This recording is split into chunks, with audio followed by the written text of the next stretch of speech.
You've done the right thing. You've insulated your ceiling. You've insulated your underfloor. But you're still cold. Best you finish the job. And to match your walls. Look, just back to where we started this morning, and as I said, Steve Hoadley, Foreign Affairs Professor at Auckland University, suddenly becomes an expert in petrol prices. Legacy media reporting we could have 30 cents a litre price increases. In fact, the price of Brent crude has dropped overnight. But what is happening with petrol prices? What can we factor in? I thought AA, they're the motoring people, aren't they? The Automobile Association. So we're joined now by their Principal Policy Advisor, Terry Collins. Terry, good morning to you. Thanks for coming on. Good morning, Sean. All right. Well, we've got a conflict in a place in the world that produces a hell of a lot of our fossil fuels. Is there a consensus emerging about what impact this conflict, this tension, will have on petrol prices at the pump in New Zealand? What we saw a couple of weeks ago, I was commenting on, we had some really cheap prices. I think somebody got down to about $2.11, and we were all crowing in Auckland what a great life that was. That was based on the price of oil at the beginning of May at $60 US per barrel. Yeah. It's now around 78, 80. Usually for every dollar difference in a barrel of oil, it's represented by a cent at the pump here. So we're probably, because today's oil, they see the oil prices, well, that's for August contracts.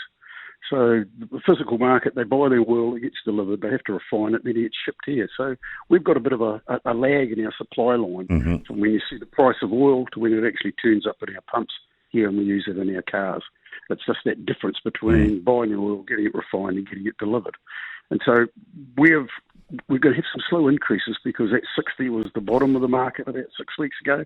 We're 78, 80. So the next month and a half, we should see some slowly gradual rising as a consequence of that price increase. Okay. What's happening is... Karen. You carry on. Yep. Everybody's a bit risk adverse. Oh, God, they postured by saying they're going to shut the Strait of Hormuz. We had analysts saying it would go anywhere from $90 to $120, $130 a barrel, given the strategic nature and the volume of the oil.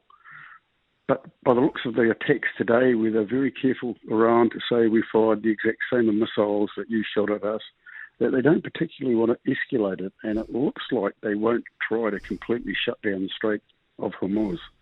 Now, there was like three options they could have done. They could have gone a very light approach, stopped a couple of ships. They could have mined the shipping ways and caused disruption, would have meant the larger companies wouldn't want to risk their tankers, so for insurance and the risk reasons, they wouldn't be carting oil, which would restrict the supply. And the worst scenario is they'd start shooting at the ships like they funded the Hothas to do at Yemen. That last two would have probably provoked a response by the US and Israel or other actors in that market. And I think that's what Iran's trying to avoid. It also produces 3 million barrels of oil a day, which is about 5% of, a little bit less, about 3% of the world's production. Sells mainly to China, and it needs the revenue. So the likelihood of that being shut down and the major consequences, I think, is diminishing daily. So the Chinese are on the side of keeping the Straits of Hormuz open and keeping everything calm. Well, they traditionally buy off the cheapest one. I mean, they buy. Yeah. Iran's under sanctions, they buy off them. Russia's under sanctions, they buy off them. They buy off them because they keep out of that sanction area, but they know they can buy cheap oil. They do it for their own self-interest. So with all the Western sanctions on Iran, China steps in and buys it, probably buying it at a cheaper premium as a consequence. But if it got cut off, would they go to another market? Yes, they would. If only got their own self-interest. But it's that whole dynamic of what's going on. So it's kind of interesting, Terry, because it is also interrelated. This is an integrated market, and it almost, the nature of that market almost means that people have to behave reasonably, and it almost ensures that we don't have another oil shock, or that one is very unlikely. What we've seen in the past is when we do have our oil shocks, we recover from them. What we're seeing in the last couple of years is these major geopolitical events are having a short, sharp effect. but the market returns back fairly quickly to a zone where everything's going around, and where the OPEC's trying to restrict supply to keep the price up. What have been happening recently is, like, Saudis have decided to just pump oil. They've stopped. They've been having voluntary restrictions amongst OPEC. They were the only people, one of the only countries that were actually restricting production. Others were overproducing, so they decided they got a bit sick of them doing that, and so they were going to dump oil on the market, which is why we're getting it down to 60. There was just a threat of the tariffs that meant a global recession in some ways, or a slower economy. Releasing more oil, the laws of supply and demand said it got cheaper. Yeah. Hey, so when I read that Stephen Hoadley, Professor of Politics and International Relations, says that we could have a 30 cent per litre oil price surge, is he right or is he wrong? Well, it comes down to the scenarios, doesn't it? As I said, depending on the level of the military response by the Iranians in that strait, will factor in the price. Mm-hmm. Do I think it's going to could be 30? Yeah, but that's coming off the low base of that $60 oil barrel. That's getting to 90. So that's I shouldn't be unrealistic. panicking, Terry. I don't think you should panic. And look, the other thing geopolitically that people are not talking about now, but they need to factor in, is we don't need high prices if we want to fund because all it's going to do is help fund the Russians in the Ukrainian conflict. They benefit from high prices of oil. When it was down at 60, their economy was really struggling. They were running. Because they're an exporter. They're a price taker. Exactly. Yeah, they were a big.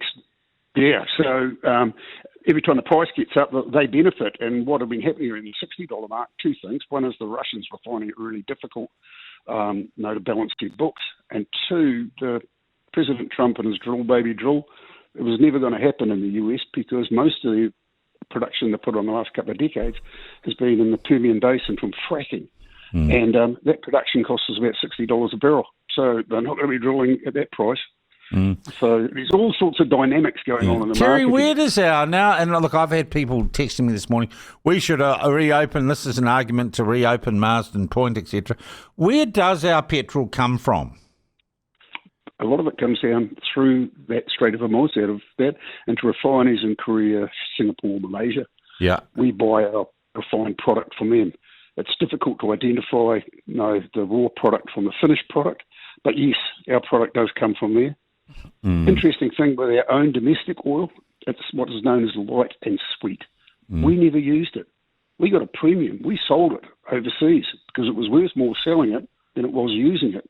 We use a lesser grade oil where we refine in Marsden Point for our domestic supply.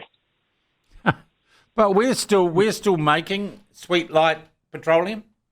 Yeah, we are, to a lesser extent, and we're still exporting it. You've done the right thing. You've insulated your ceiling. You've insulated your underfloor. But you're still cold. Best you finish the job. And to match your walls.